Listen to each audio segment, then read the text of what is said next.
Can you hear that? I can't hear Can that. you hear that? That is so weird. Why does it do that? This is the podcast. This is the podcast. Welcome. It's the 11th episode. It's the 11th episode and we're gonna... We're so hungover from the 10th episode. Yeah, this is the come down, the giddy heights of double digits. It's only going downhill from here. Yeah, well, let's move on. We'll move on to... I cannot speak today. Segment number 1. Which is Horoscopes. Yeah.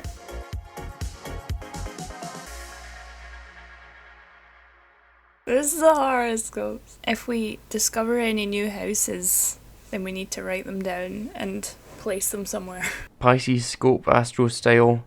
Just when you're ready to screen out all the distractions and shift into focus mode, suddenly no one can get enough of you. Don't I know it? The socially adept Libra moon is trekking through your 8th house, giving you extraordinary determination, yet everyone wants to hear about your latest escapade and just generally shoot the breeze. What was your latest escapade? I don't know. Maybe Libra will tell me. The best way to resist all this social temptation is to prevent it in the first place. Devices silenced, social media closed until necessary tasks are ticked off your list. I've noticed a problem with this horoscope, and it's in the sentence, the socially adept Libra moon is trekking through your 8th house, giving you extraordinary determination. Do you want to know what the 8th house is? Because we've already got it written down. What is it? Remind me. That's the lusty Amsterdam house. Oh no. That was Astro Style you. We'll do Astro Style me now. Oh God, it's already wrong. Why is it wrong? Hey there, social butterfly. Oh, yeah, that's wrong. Why. It's not. I'm not a butterfly. I'm a wasp. I'm a caterpillar. You're coquette. Okay, we're googling that. Okay. Behaving in such a way as to suggest a playful sexual attraction, flirtatious. Oh my god. My coquettish side takes the spotlight today, thanks to the playful Libra moon dancing through my 5th house of passion. Oh. We've got it written down as Amorous Paris. Paris. The 5th house. If you're in the mood to stir up some mischief, let your inner tease out to play. Stay within bounds if you're happily committed though. Seemingly innocent messages and lingering looks could raise an eyebrow or two, and you want to tread carefully. Lingering looks.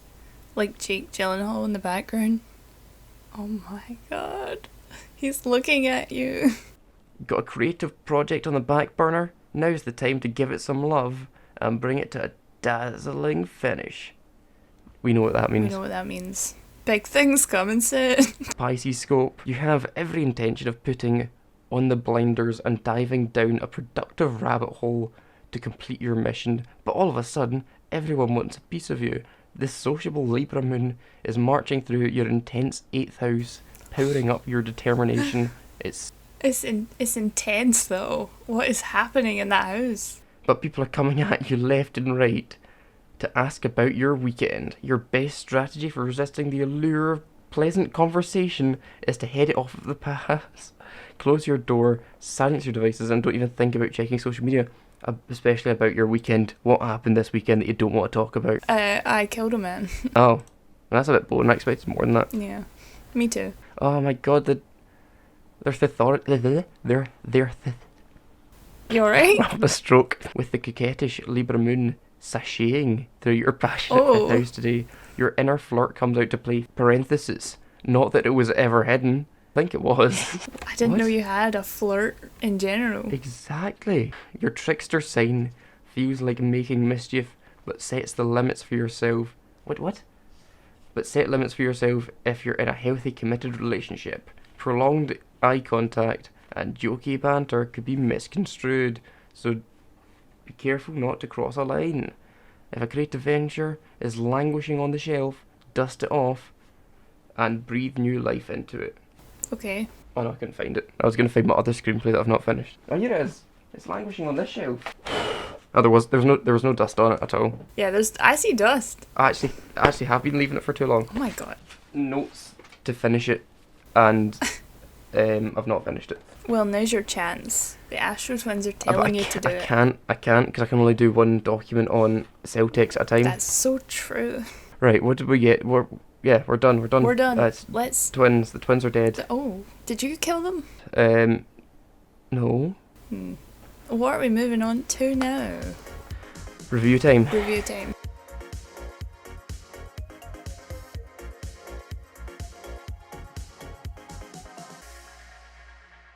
You can bring up bad reviews for the Ninja Turtles that I went to go and see, and I really liked it.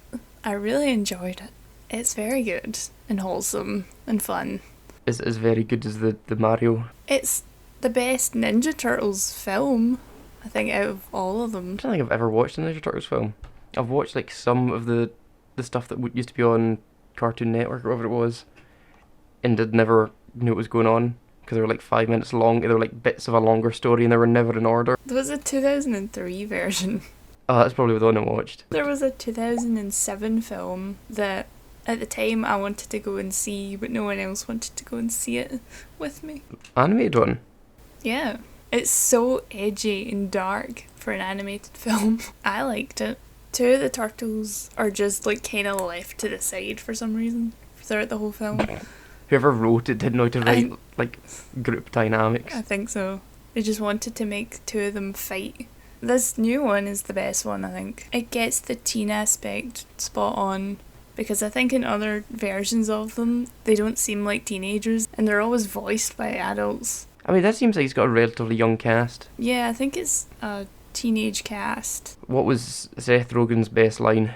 I don't even know. I don't remember what he says. He's in it for literally 2 seconds. He said he's got at least one line. I don't remember what it is. He helped write it and produce it. Why does one of them have glasses? Don't ask questions. He just does. He's like considered always as the smart one, but in this one he's just like a nerd. Do you know what? I think next podcast we should both wear our glasses, so that everything we say comes across as like more true. Because they're wearing glasses, they must be right. So They can't be wrong about these things. They seem so smart. He seems so techy and a genius. Wow, he's so smart. Ah. Yep, so smart. My favourite turtle was Leonardo, which has never happened before. Which is the... It's the blue one. My favourite is usually Michelangelo. Which is the red one. It's the orange one. He's the one that's more obsessed with pizza than the rest of them. Yep. I know Raphael was the purple one. Raphael? Is that what you just said? He's so edgy in this one, but they all just make fun of him. They make fun of him for being edgy. He's like got anger issues and he's like, yeah, let's go. And they're all like, you need help. Dude, just calm down. Talk! I dream about fighting every night. You got a rage problem, right? It's not a problem.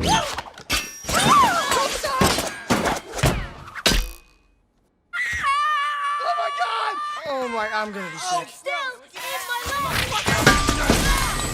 What are the bad reviews? And I'll fight them. You fight the people with the bad reviews. I'll kill them. Can I read one 10-star review first? It's a teenage-focused great time that gets it right.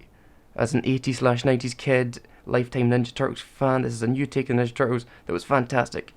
Any concerns I had over odd character designs were gone once the movie started. It was all designed to imitate teenage notebook scribbles that have come to life, and it creates a beautiful, unique world where the turtles are set up to explore a beautiful universe with all the fun that there is in store. This is so long. I mean, what you're saying, I agree with. It looks very scribbly, and like when they react to something, the wee like lines appear over their head and all that. The humans in the film look crazy. Their faces are so weirdly designed, but it's so different to what the generic like Disney thing would be. I'll do this bad review first. Seth Rogen delivers one of his worst movies ever. Okay. I will not say it's his worst film, only because I don't know all of his work. They just did say it was one of the worst films. What I will say is, between the excessive pandering to youth and minorities, excessive jokes that didn't really land very well, revamped storyline that just wasn't very good. Huh? That sentence doesn't finish. I don't care about source material, I only really care about the product in front of me. If you're going to change the storyline and backstory, please do a good job. You just said you don't care about the source material. I thought Jackie Chan and Ice cube would grow on me as the movie continued, but it never did. They did the job that was asked, so I won't say they did a bad job. I would just say bad casting. Some of our recent animated movies set the bar high, but even if I ignore that, this movie was pretty bad. Feels like a movie that was written while high. Seth Rogen wrote it, so yeah. So probably. But even if you're high, it's still not that good. They had a bad trip. They had a bad trip, obviously, when watching this. Another thing that people hate is that April O'Neil in the film is black. But they'll never admit that that's the problem. But why would it be a problem? It's not. They're just angry. Another one as well, which isn't even true. Everyone thinks that Splinter is gay in it. Why do they think that? He's not. It's because at the end of the film, spoilers, he meets another mutant that he likes, and he has a wee relationship with her. With her. He calls her her. Everyone's like, that's a guy, he's gay. Also, Jackie Chan, do better, bro. Definitely not voicing this kind of cringe, goofy movie. Bro fell off. You actually went to go and see Oppenheimer recently. I went and saw Oppenheimer, and I wish I didn't, because, my god, it's just... Yeah, you okay? Whatever I say, people are going to be annoyed, because for some reason people have decided it's spectacular. And I've kind of vaguely come up with a theory for it. It's because people think Chris Nolan is some genius film director, but most people go, oh, I can't watch his films because I don't understand them. Finally, they've got a film that they can actually sit through and claim to understand, so they're clinging onto it like it's some piece of gold. It's not worth anyone's time. It's just a film about a guy that seems to be a horrible person. Yes, like there's no reason to actually like him at any point. Yeah. Oh, he's tormented with images of what could happen with the bomb. Who cares? The one good bit in it was where Gary Oldman tells him he's been a crybaby. I didn't even know Gary Oldman was in it. He's President Truman. And Einstein's in it. Einstein is in it for some reason. They try and make him, a conversation he and Oppenheimer had, the central point of the film. Did you see Logan Paul came out and said, I just walked out of Oppenheimer because it's just people talking. And I'm like, you have a podcast. Yes, it is just people talking. Also, a lot of films are just people talking. But this is just people talking about boring stuff. Don't worry. It will win an Oscar. No, I don't want it to. Or be nominated at least. Let's look at a good review of Oppenheimer. Right, I'm going to pretend to be this pseudo-intellectual that wrote this review. Okay. I consider myself lucky to be alive to watch Christopher Nolan works which get better by years. What? I consider myself unlucky to have to read what you've written. This is...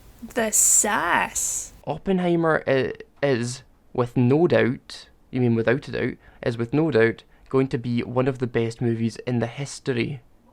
In the history of Amazing what? cinematography, exceptional acting, and terrifying soundtracks. Terrifying.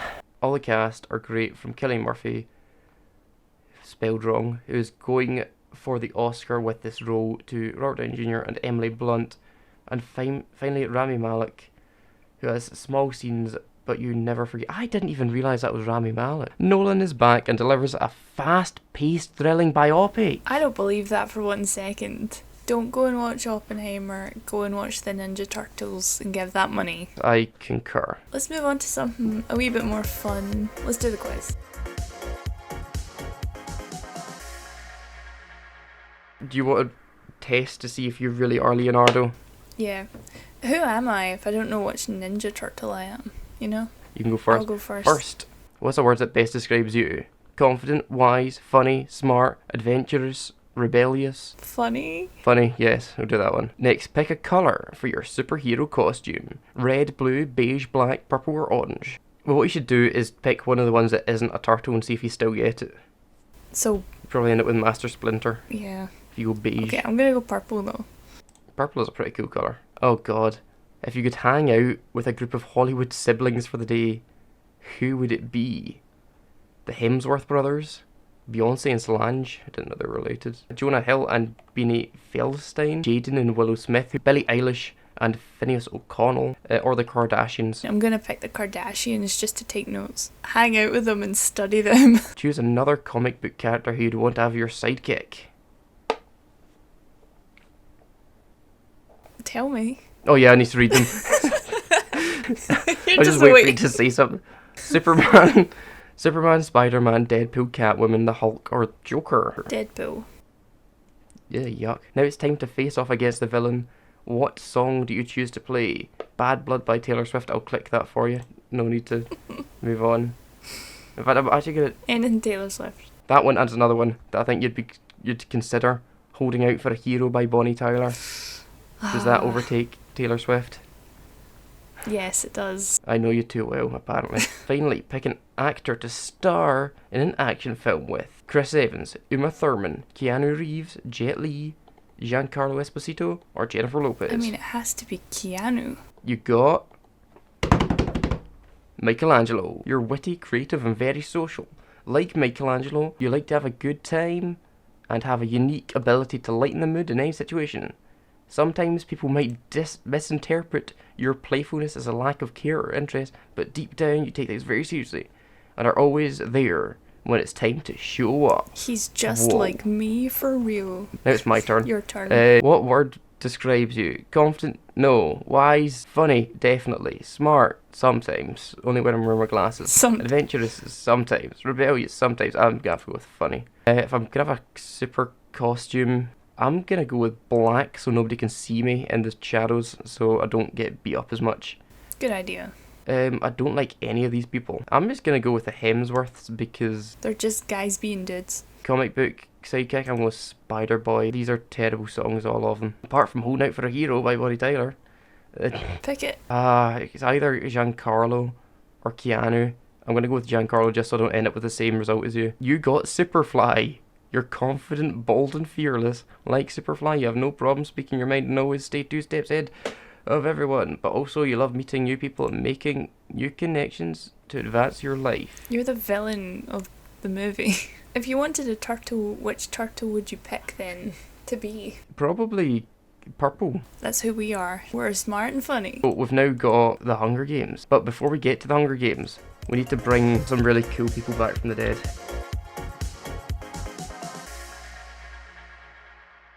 Oswald's back. He's back! We're going back to the Hunger Games. But there's a twist. He wasn't really dead, so he came back from the dead. So we've got Pedro back. We're bringing back Pedro. Because Elizabeth Debicki was in Tenet, she just went back in time and came back from the dead as well. So she's also not dead. Back. Cillian Murphy. Florence, put some clothes on. Hello. Crippling Depression Barbie. We've got I'm Just Kenough. We've got Charluigi from Mario. The 2IcoNics. Yay. Our number 1 fan, Superfly and Michelangelo. I think we're ready to go. May the odds be ever in our favour.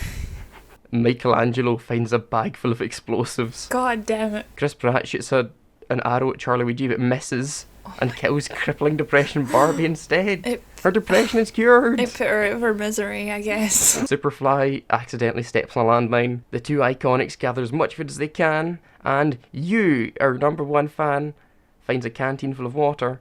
Cillian Murphy, Florence puts some clothes on. Our number 1 fan, and I'm Just Enough, track down and kill Chris Pratt Mario. Oh my god. Definitely not dead Pedro. Shoots an arrow at the 2IcoNics. Why? But misses and kills ED, not dead because time travel. Oh my instead. god. She just got here, now she's dead. The 2IcoNics set up camp for the night. We're just on our own. Our number 1 fan and I'm Just Enough fight Michelangelo and Pedro. Our number 1 fan and I'm Just Enough survive, which means Michelangelo and Pedro are dead. Florence puts some clothes on, is pricked by thorns while eating berries. Oh god. Charluigi receives an explosive from an unknown sponsor. What the hell? He gets bombs from the Mushroom Kingdom. Was it Peach? Must have been Peach. Silly Murph stabs the 2IcoNics in the back with a trident. We are dead. Oh well.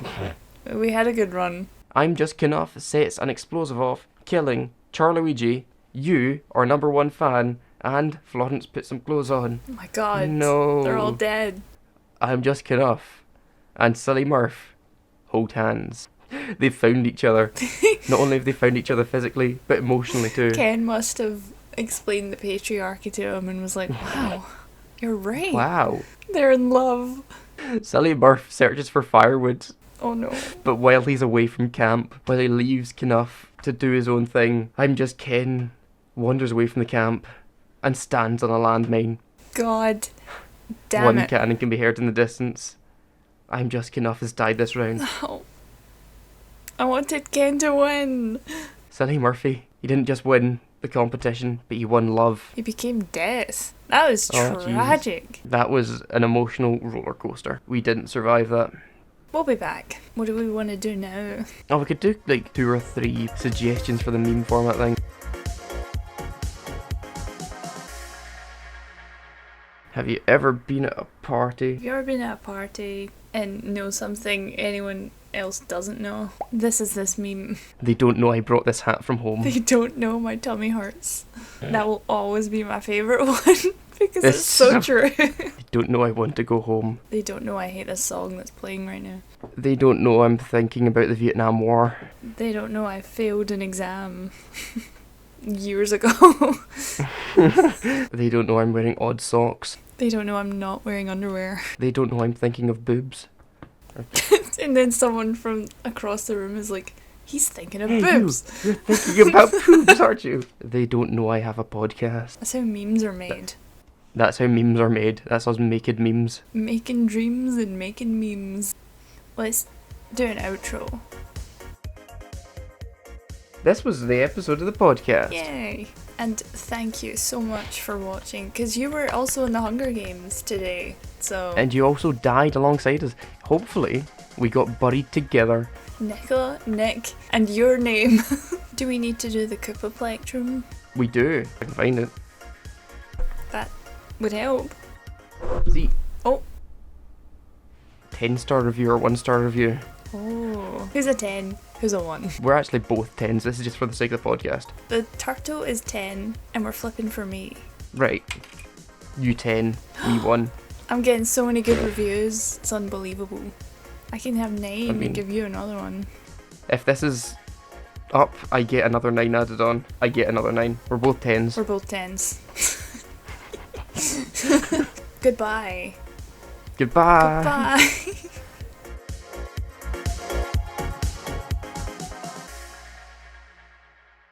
It's a me, Mario. That's enough. Yo!